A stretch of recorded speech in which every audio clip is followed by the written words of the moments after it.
how that change happens. But a lot of human endeavor just becomes that, it just turns into something that lawyers and accountants have to handle. But you can still do it for bands in the modern way, which is not strangling them, like not saying that now I've got these songs of yours, you can't even perform it. If you're performing it anyway, I will take this much of your performance fee. It's also like you have a lock-in period for so many years. At the time when you should be out playing and creating, and that's your peak of your creativity, you're just sitting there and waiting for somebody else to do things for you. As long as you stay within everybody's boundaries and keep people happy, everything's all right. But that's not what art is about at some level. If you don't challenge, if you don't push, if you don't explore, then it's not evolving, right? You actually have to create a new paradigm. Yes, exactly. When you build it up, it will eventually be a profit-making paradigm. We believe so. Yeah, we weren't able to support our families and so on. Right now, we wouldn't be doing this. So in jail by now with all our EMIs. EMIs you have to pay. I think you can earn pretty well. It's not. It's not that small today. Again, it's for the level. Like we've been playing for so long, so we have one of the top billing bands in all the pubs. We're not at the starting end of it, but for the bands that are starting in, they're still pretty young, so they can live in a much smaller house, or I don't know if they're living at home with their parents. So they don't need to pay rents and all of those kind of things. So it's well-renowned Indian business model, yeah. living at home. Yeah, we have such strong family values and all. Fly, you float. The ground is but a memory.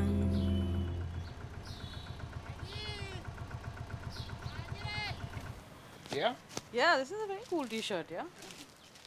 Yeah, it's good. I mean, they got a lot of slack for the cover from some people because it's a very unique cover, I would say. So why did they get flack for it? Some people didn't like it. I mean, it's a little different from a normal cover. It's normal for whom? For like a metal band. This is all painted and bright and... In school, it was more of like, my friends just said, dude, what is this crap you're listening to? Just listen to some of this good stuff. And I was like, yeah, where's this been all my life? I'm Sahil Makhija. I'm better known though as Demon Stealer. I was a 16-year-old kid with a dream to tour the world and record and write albums and sign to the biggest label and stuff. You think, oh wow, bands go on, tour, they fly, they're treated like rock stars, they party every night.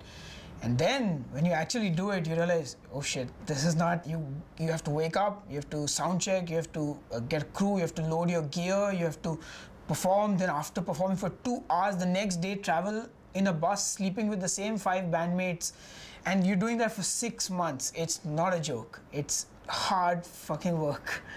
So, I've realized those things now, and you know what? I still want to do it. It was pretty simple. There's no label that's going to sign our music. There's no gig organizer that's going to give us shows. So what do? We just said, screw the rest of the world. We're going to do what we need to do to make this happen. Me and Hussein started an event of our own called Resurrection. I formed my own record label eventually. I got together 5 local Bombay bands and did a compilation called Fine Tune Disaster. And from there it just took off, and I every year tried to release 1 or 2 bands and get some music out and get bands a chance to actually be heard. When I do physical copies, I do it for like 1,000, after which I'll renew a contract with them. So they also have the right to sort of negotiate. I don't keep any of the major rights. I only take rights for now for digital distribution and publishing, which again they are 5-year periods, after which they revert back to the artist. And I give the highest split with any artist, almost a 50-50%. So it works out well for bands. Why do you do that? Well, I guess my intent is not to rip off the band. If the scene does not exist, you do not exist. You can't be one band and nobody else there to support you as well, We've laid the foundation and there are people who are following up after us. And yeah, record labels obviously have gone the wrong way by doing that. Here's a chick, give her a couple of implants, make her wear some slutty clothes and you have your music there. The music was not the primary thing, which is why it didn't work out as a business model, I think. You buy a CD for $500, there's one good song on it. I mean, Pretty Pictures aren't going to cut it. I'll buy a Playboy if I need to say that,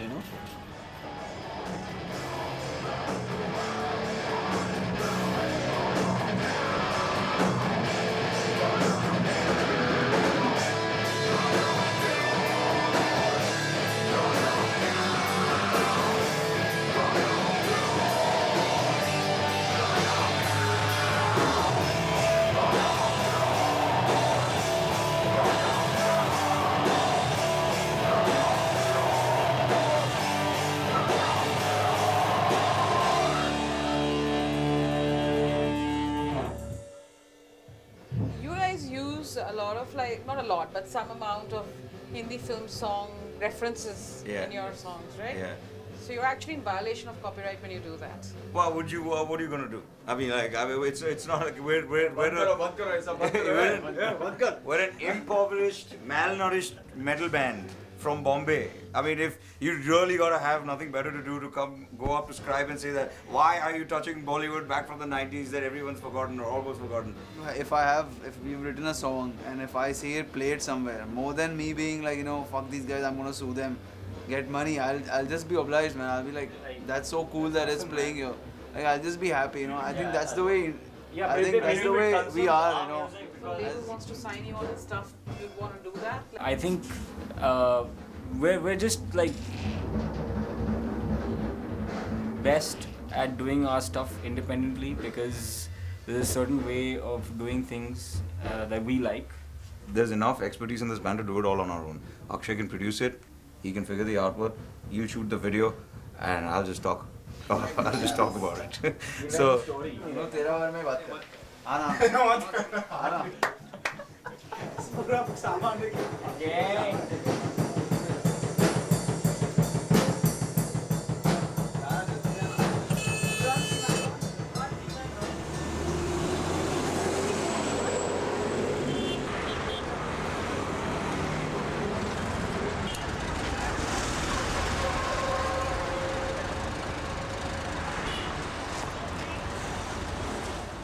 I was sitting on a website seeing all these releases by Indian bands and kept searching where to get them, and everywhere I went, please send us a check for this much, and I don't have a bank account.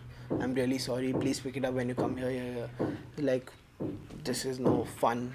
So alright, I said let me try and do something. Then the next day when I was going to school, I don't know from where it struck me, but I thought I can sell the stuff. I can pack it and send it. There's a post office right here. So then I spoke to Sahil and all these other guys, and they sent me the CDs and they started promoting it. I started promoting it, and slowly it started running smoothly. I'm distributing about 16 bands. The only unique feature I think there is that you can pay cash on delivery. Anyone? I know someone who ordered once and he was like 12 years old. So he saved up 100 rupees every month or something. So even when he has the 300 rupees, then there should be some way where he can get the CD. This is one for a Bhayanak Moth box set and t-shirt. Get to packing that.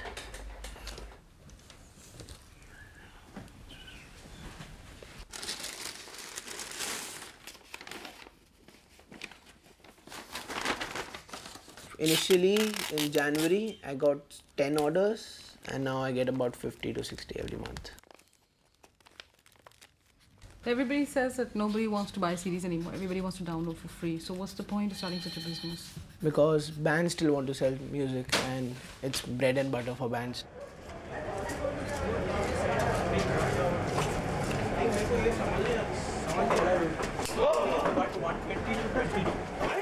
I saw. I didn't watch the logic.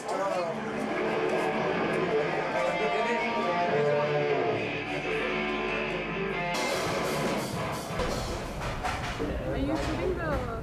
Yeah, I'm shooting the concert. The thing is, there's a lot of bands in India which don't have a proper live DVD. So I'm just doing that. How much are you charging them? No comment. No comment? For Sahil, our second album was recorded at his studios for free. So the least you could do is just like, offer some service that you can do rather than like, charging them and then feeding off the scene. So it's just that.